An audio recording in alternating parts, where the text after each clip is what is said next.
நீலாவும் மணியனும். மணியன் ஒரு பூந்தோட்டத்தோட பக்கம் வந்தப்போ ஒரு பெண் அலறத கேட்டு தோட்டத்துக்கு ஓடி வந்தான். அங்கு ஒரு முரடன் கத்திய காட்டி அவ அணிஞ்சிருந்த நகைகளை எல்லாம் கழட்டி தருமாறு மிரட்டிக்கிட்டு இருந்தான். மணியன் அவ மேல திடீர்னு பாஞ்சி அவனோட கத்தியை தட்டி விட்டு அவனை பலமா தாக்குனான். திடீர் தாக்குதலால பயந்த முரடன் அந்த இடத்தை விட்டு ஓடி போனான். மணியன் அந்த பெண் கிட்ட, நீ யாரம்மா, துணை இல்லாம இப்படி வரலாமான்னு கேட்டான். அவளும், நீங்க செஞ்ச உதவிக்கு என்னன்னைக்கும் கடன் பட்டிருப்பேன். என்னோட பெயர் நீலா. என்னோட தந்தை அத்தர் தயாரிப்பவர். அதனால தினமும் அவருக்கு மலர்களை பறிச்சுட்டு போய் கொடுத்தாகணும். அவர் தயாரிச்சு கொடுக்கற அத்தரை நான் விற்று பணமும் கொண்டு போய் கொடுக்கணும். அவரோ வயதானவர், என்னோட வர முடியாதுன்னு சொன்னான். அப்போ மணியன், நல்ல வேளை சமயத்துல நான் வந்து உன்னையும் உன்னோட நகைகளையும் காப்பாத்தினேன்னு சொன்னான். நீலாவும், நீங்க யாருன்னு கேட்டா. அவனும், என்னோட பெயர் மணியன், அடுத்த ஊர்க்காரன். என்னோட தந்தை என்னை தச்சு வேலை செஞ்சு பணம் சம்பாதிக்க சொன்னாரு. ஆனா எனக்கு பல வேலைகள் தெரியுங்கிறதுனால ஊர் ஊரா போய் வேலைகளை செஞ்சு என்னோட தகப்பனார சுகமா வாழ வச்சுக்கிட்டு இருக்கேன். என்னோட தந்தையோ என்னோட ஊர்லயே நான் இருக்கணும்னு சொல்றாரு. அது முடியாதுன்னு அவர் தனியே விட்டுட்டு நான் பல வேலைகளை பல இடங்கள்ல செய்யறேன்னு சொன்னான். நீலாவும், நீங்க உங்களோட தந்தைய தனியா விட்டுட்டு வந்தது மாதிரி என்னால விட்டுட முடியாது. நான் கொண்டு வர பணத்துல வாழணும். எனக்கு கல்யாணம் செஞ்சு வைக்கணுங்கிற கவலை வேற அவருக்குன்னு சொன்னான்.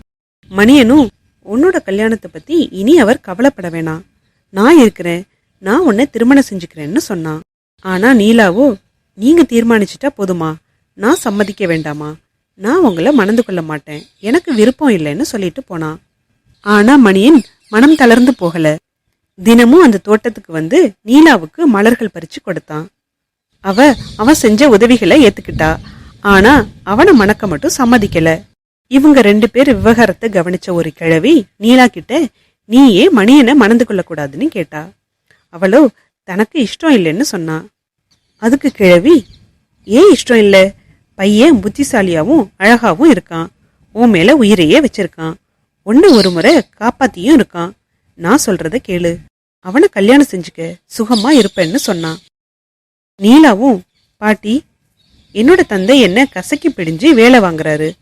ஆனா இவரோ தன்னோட தந்தை சொல்றபடி வேலை செய்யாம ஊர் சுத்துறாரு. இப்படிப்பட்டவரை நான் எப்படி மணந்துக்குவேன்னு கேட்டா. கிழவியும், உன்னோட தந்தை உன்னை வேலை வாங்குறான்னா அவன் உன்னோட கல்யாணத்துக்காக பணம் சேர்க்கிறான். நீ வீட்டோட இருந்தா பணம் தானே வந்துடுமா, அவன் செய்யறது உன்னோட நன்மைக்கு தான்னு சொன்னான். அதுக்கு நீலா, அப்படியே இருந்தாலும் ஏழையான இந்த மணியனை கல்யாணம் செஞ்சுக்கிட்டா நானும் கஷ்டப்பட வேண்டி வரும்னு சொன்னான். மறுநாள் கிழவி மணியனை பார்த்து நீலா சொன்னதை சொன்னான். அதை கேட்ட மணியன் நீலாவை பார்த்து, நான் என்னோட தந்தைய சரிவர கவனிக்கலன்னு நீ நினைக்கிறது தவறு. நீயே போய் என்னோட தந்தை கிட்ட பேசிப்பாரு, அப்பதான் நீ என்னை பத்தி நினைச்சதெல்லாம் தவறுன்னு உணருவேன்னு சொன்னான். நீலாவும், அப்படியா, நாளையே நானும் அந்த கிழவியும் போய் உங்களோட தந்தைய பார்த்துட்டு வர்றோம், அப்ப எல்லாம் வெட்ட வெளிச்சமாயிடும்னு சொன்னான். மறுநாள் நீலா கிழவிய துணைக்கு அழைச்சிக்கிட்டு மணியனோட ஊருக்கு போனா. அவங்க அந்த வீட்டை அடைஞ்சப்போ திகைச்சு போனாங்க. அது பெரிய மாளிகையா இருந்தது. வேலைக்காரங்க பல பேர் அந்த வீட்டுல இருந்தாங்க. அந்த வீட்டு எஜமான் வயதானவன். அவனை நீலா பார்த்து, நான் நல்ல வாசனையை தர விற்க கொண்டு வந்திருக்கேன், இங்க வேற யாராவது இருக்காங்களா, வாங்கிக்கிறீங்களான்னு கேட்டா. கிழவனும், ஒருத்தன் இருக்கிறான், ஆனா நல்ல வேலையா இப்ப அவன் இங்க இல்ல, அவன் ஊர் ஊரா சுத்திக்கிட்டே இருப்பான், என்னோட மகன் தான் அவன், பேரு மணியன், இங்கேயே இருந்து வேலை செய்யினா ஊர் ஊரா அலையிறான்னு சொன்னான். அப்போ கிழவி, நீங்க பெரிய பணக்காரர் மாதிரி தெரியுதே, உங்க மகன் ஏன் வேலை செய்யணும்னு கேட்டா. அதுக்கு அவன், நல்லா இருக்குதே நீங்க சொல்றது, நான் இந்த மாதிரி நினைச்சுதான் என்னோட முன்னோர் சொத்தையெல்லாம் படாடோபத்தோட வாழ்ந்து அழிச்சிட்டேன். முடிவுல ஒரு குடிசையில கஷ்டப்பட்டு வாழ்ந்து வந்தேன். வைத்தியம் பார்க்க பணம் இல்லாம நோய்வாய்ப்பட்ட என்னோட மனைவியை இழந்தேன். அதே கவலையில நானும் நோய்வாய்ப்பட்டு படுத்துட்டேன். என்னோட மகன் மணியன் தான் கஷ்டப்பட்டு ஊர் ஊரா போய் பணம் சம்பாதிச்சு 5 வருடங்களுக்கு அப்புறம் இந்த மாளிகையை வாங்கினான். நான் முன்னாடி போல வாழ வசதிகளையும் செஞ்சு கொடுத்துருக்கான்னு சொன்னான். கிழவியும், ஆனா எங்க ஊருக்கு வந்த உங்களோட மகன் எளிய உடையில ஏழை போலல்ல இருந்தான், அது ஏன்னு கேட்டா. அதை கேட்டு அவன் பலமா சிரிச்சு, அவனும் என்ன போல ஆடம்பர வாழ்வு வாழ கத்துக்கிட்டா அவன் சம்பாதிச்சதையெல்லாம் போய்விடும். மேலும் இப்ப அவன் சம்பாதிக்கிறது நான் இப்படி வசதியா வாழத்தான் போதுமானதா இருக்கு. அதனாலதான் அவனை நான் ஏழை வாழ்வு வாழ சொல்லி இருக்கேன்.